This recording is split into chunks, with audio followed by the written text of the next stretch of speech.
신앙 고백 하겠습니다. 나는 전능하신 아버지 하나님 천지의 창조주를 믿습니다. 나는 그의 유일하신 아들 우리 주 예수 그리스도를 믿습니다.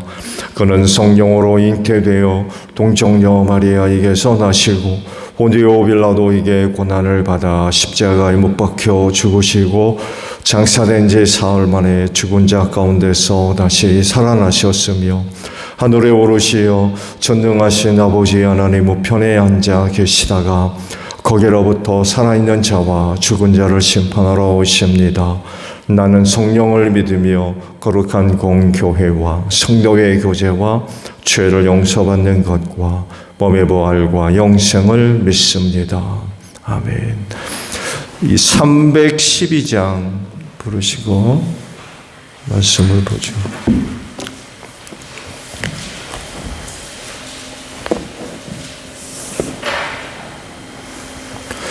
찬송가 312장이에요.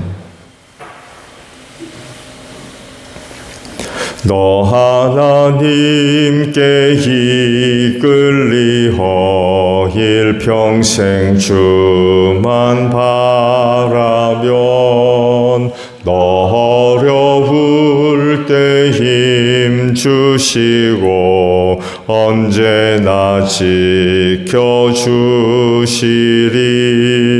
주 크신 사랑 믿는 자 그 반석 위에 서리라. 너 설레는 맘 가다듬고 희망 희망 중 기다리면서 그 은혜로신 주의 뜻과 사랑에 만족하여라. 우리를 불러주신 주 마음에 소원하신다. 주 찬양하고 기도하며 내 본분 힘써 다하라. 주 약속하신 모든 은혜 내게서 이루어지리라. 잠들고 의지하는 자 주께서 기억하시리.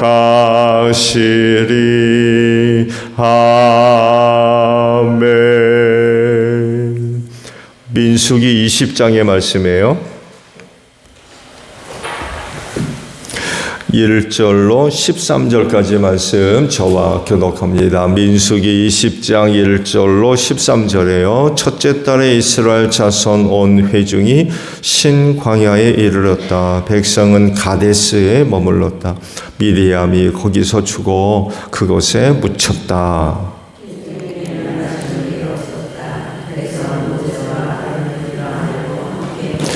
백성은 모세와 다투면서 이렇게 말하였다. 우리의 동족이 주님 앞에서 죽어 넘어졌을 때 우리도 죽었더라면 좋을 뻔하였소.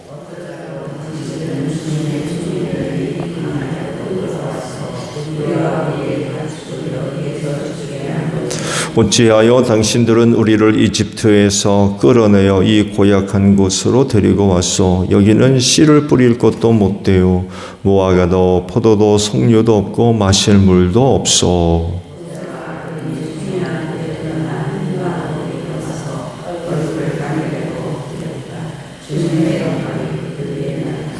그때 주님께서 모세에게 말씀하셨다.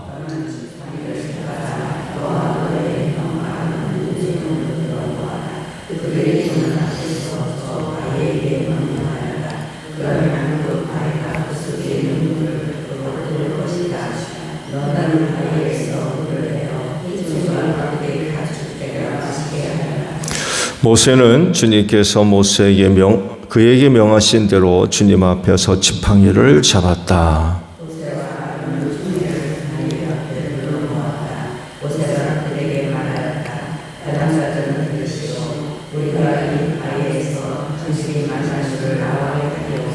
모세는 팔을 높이 들고 그의 지팡이로 바위를 2번 쳤다. 그랬더니 많은 물이 솟아나왔고 회중과 그들의 가축대가 마셨다.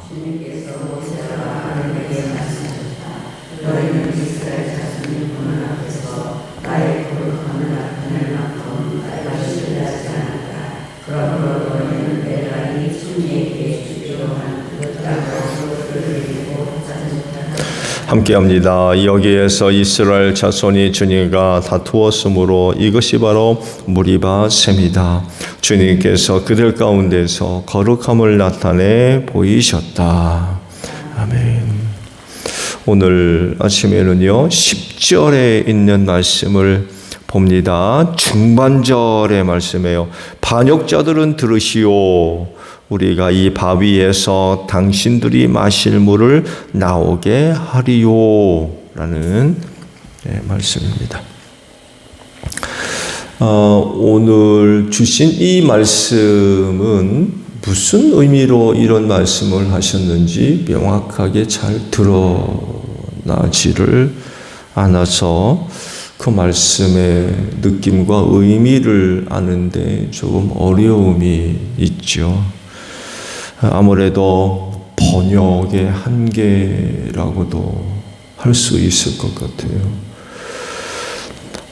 이렇게 말한 의미는 이런 의미가 담겨져 있는 말입니다. 즉 백성들의 그 불신앙에 대한 그 책망의 의미가 담겨져 있어요. 즉 이 바위에서도 우리가 너희를 위해 물이 솟아나게 해야 한단 말이냐, 이런 말입니다. 그러니까 이렇게까지 해야 되느냐, 이런 의미예요. 우리가 이렇게까지 해야 되느냐, 너희를 위해서.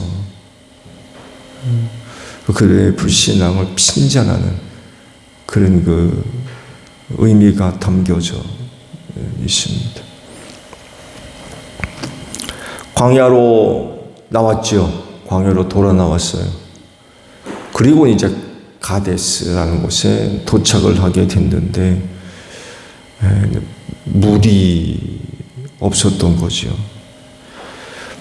그 백성들이 어떻게 하겠습니까? 보신 말씀대로 원망하고 불평하는, 이거를 다퉜다라는 말로 표현을 하고 있죠.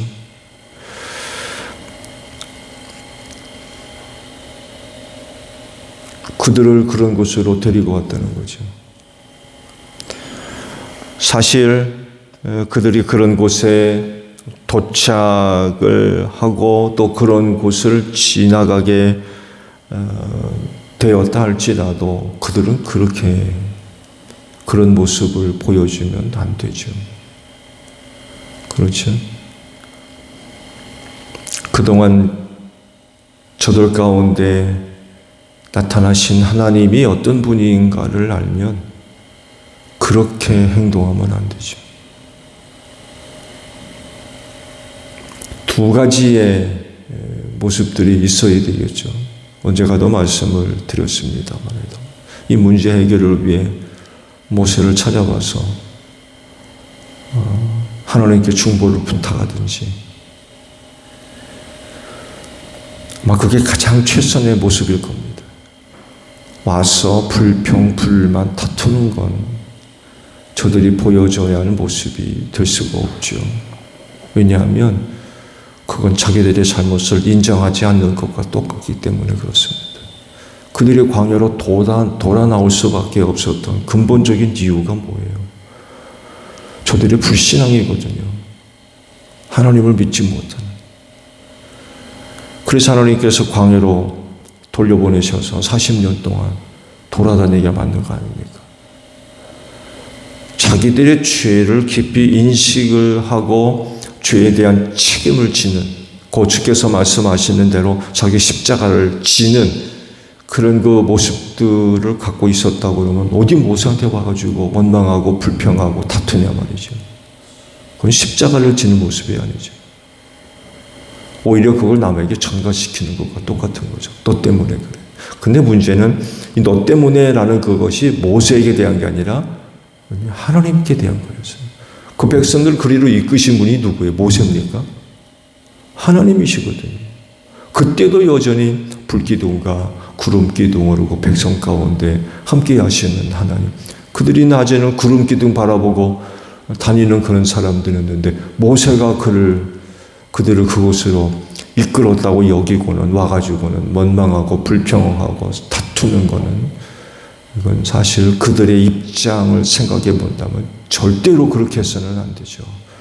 그야말로 자기들의 죄를 깊이 인식하고 십자가를 지는, 묵묵히 따라야죠. 따라야 돼요. 그들은 그렇게 하지를 않았던 거죠.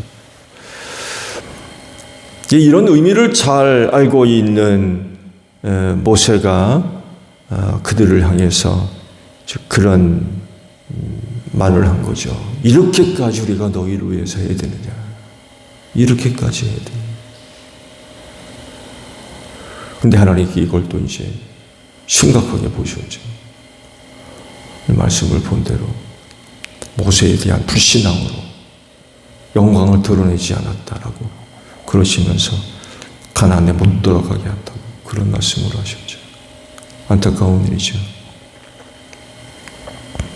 그런 그들의 모습을 이렇게 모세는 표현을 했어요. 오늘 주신 말씀에서 그게 나타나죠. 반역자들이라고 표현됐습니다. 원망하고 불평하는 그들의 모습, 반역자들, 하나님을 반역하는 자들이라는 거죠. 그렇게 표현을 했습니다.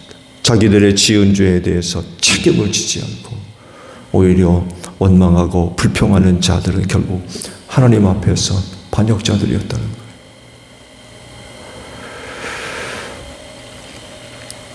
근데 아이러니하다고 표현을 해야 될까요? 그런 그들을 40년 동안 데리고 다니시면서 구름기둥과 불기둥으로 인도하시고 필요한 것 공급해 주시고 문제를 해결해 주셨다는 거예요. 왜 그렇게까지 하셨을까요? 그런 반역자들이라고 하면 일찍 정리하는 편이 낫잖아요. 데리고 다니면 뭐예요? 계속 그럴 텐데.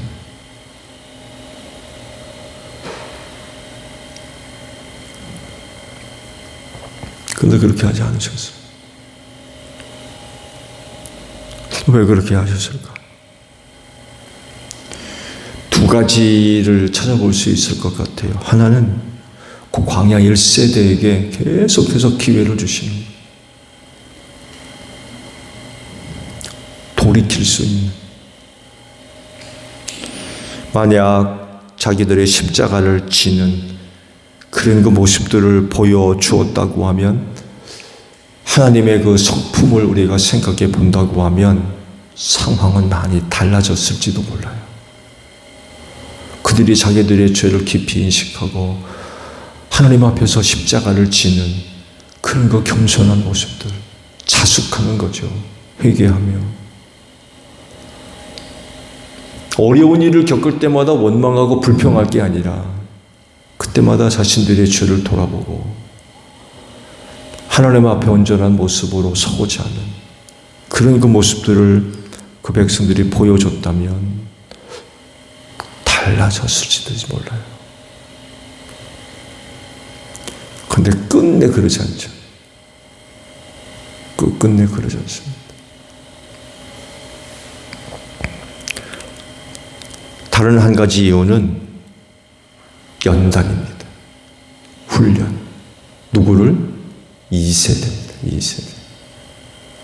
1세대는 광야에서 내가 다 쓰러뜨리겠다고 그러셨잖아요. 광야에 다 묻히겠다고. 40년 동안 광야를 돌아다니면서 2세대를 훈련시키시는, 연단시키시고 그런 그 목적이 있는 거죠. 광야 생활을 통해서 생생하게 하나님을 경험시키는 거죠. 그래서 그런 그 신앙의 연단들을 통하여서 장성하고 성숙된 그런 그 믿음을 소유하게 하시는 거죠. 하나님의 연단의 목적이 바로 여기에 있지 않습니까?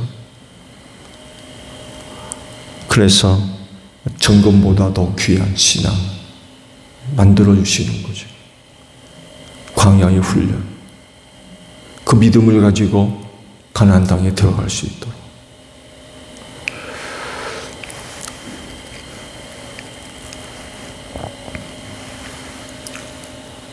반역자가 왜 되죠? 모세는 그들을 가리켜서 반역자라고 이렇게 표현을 했는데 왜 반역자가 돼요?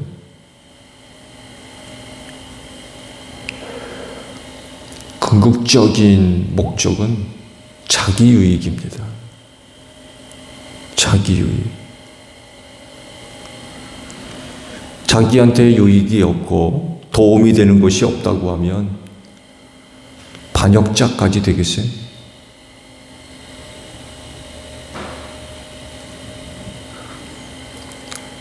더 큰 유익이 주어지거든요. 지금 있는 것보다도 훨씬 더 나은 그런 그 유익함이 있으니까 반역자가 되죠. 반역자가 돼서 그거보다 못하다 그러면 얻는 것도 없고, 그럼 반역자가 되겠어요.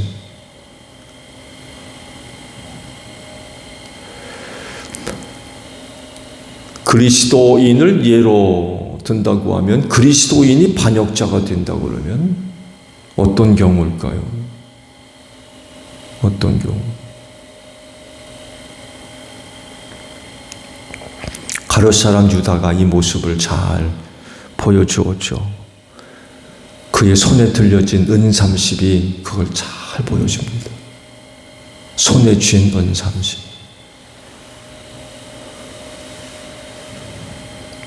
그만한 이득이 있는 거예요.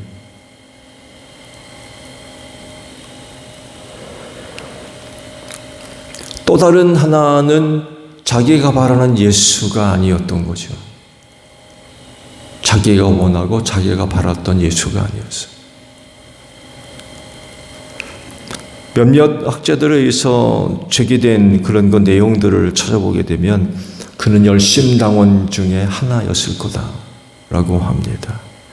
그를 가리켜서 가룟이라는 이름을 부르고 있는데, 보통 이들이 가룟이라고 하는 이름이 지역 이름으로 알고 불려지죠. 가룟 사람 유다.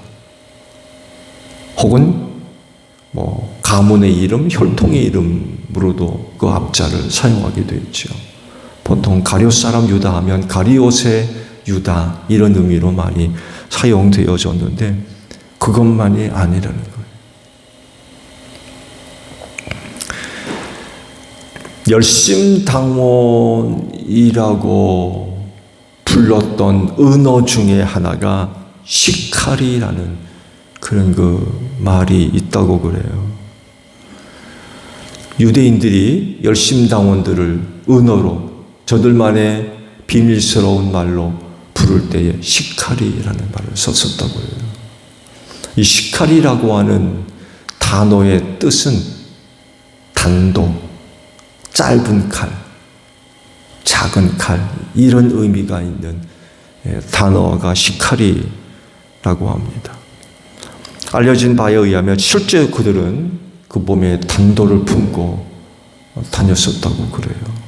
이것이 사실이라고 한다면 유다는 암살자였어요.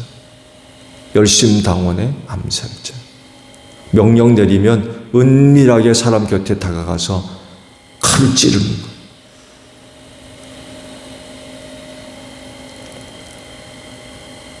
또 다른 말로 표현하면 킬러라고 할까요? 킬러. 암살자.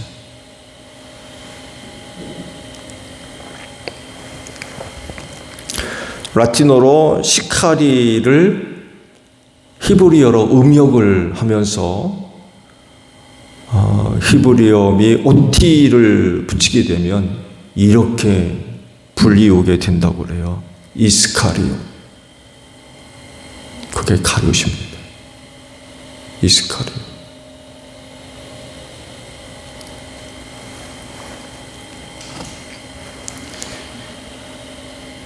시카리. 열심당원이었어요. 열심당원이었다면 그가 바라는 게 뭐였겠습니까? 유대 회복이거든요. 예수를 통하여서 유대 회복을 얻고자 했던 그는 행동단원이었어요. 근데 따라다니다 보니까 그게 아니었던 거죠. 자기가 바라는 예수가 아니었던 거예요.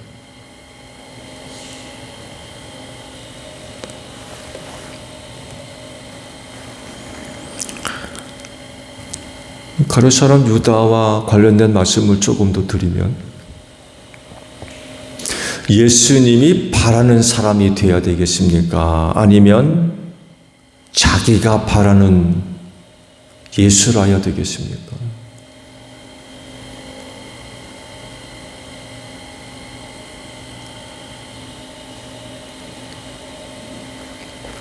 그는 전자가 아니라 후자였어요. 예수님이 바라는 사람이 된 게 아니라 자기가 바라는 예수.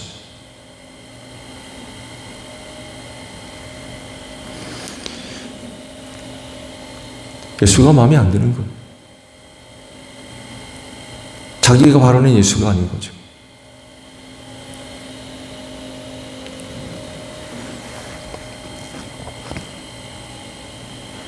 그가 정말로 단도를 품고 살인자로서, 암살자로서,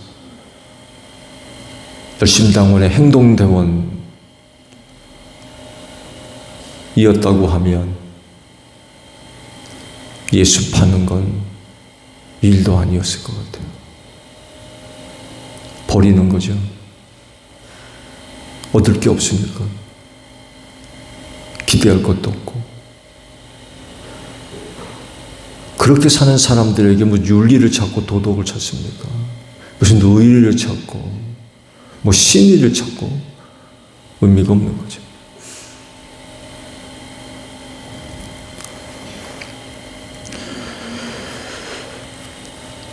우리 그리스도인들은 예수에 의한 사람,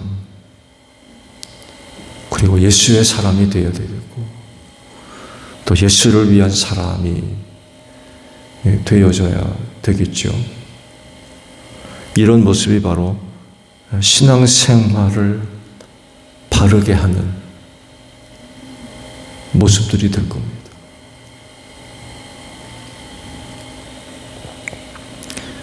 반역자가 아니라 신실한 그리스도인들이 되시기를 바랍니다.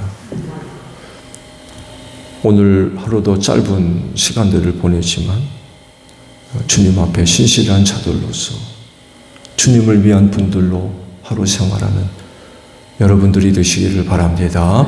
주기도문 합니다. 하늘에 계신 우리 아버지, 아버지의 이름을 거룩하게 하시며 아버지의 나라가 오게 하시며 아버지의 뜻이 하늘에서와 같이 땅에서도 이루어지게 하소서. 오늘 우리에게 일용할 양식을 주시고 우리가 우리에게 잘못한 사람을 용서하여 준 것 같이 우리 죄를 용서하여 주시고 우리를 시험에 빠지지 않게 하시고 악에서 구하소서. 나라와 권능과 영광이 영원히 아버지의 것입니다. 아멘. 기도하겠습니다.